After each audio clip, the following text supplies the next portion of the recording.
Merhaba arkadaşlar, hoş geldiniz. Şimdi size aracımızın tanıtımını yapacağız.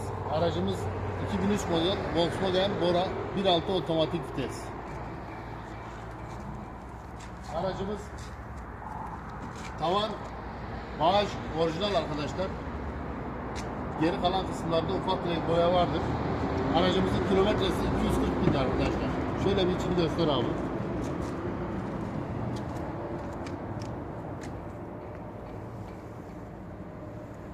Gel abi arkaya gel. Arka tarafta göster.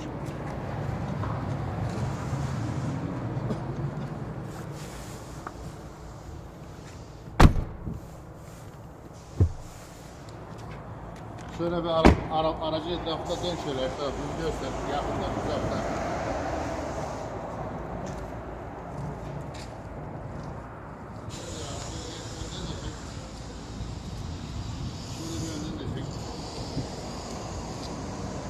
Aracın eli yüzü temizdir arkadaşlar.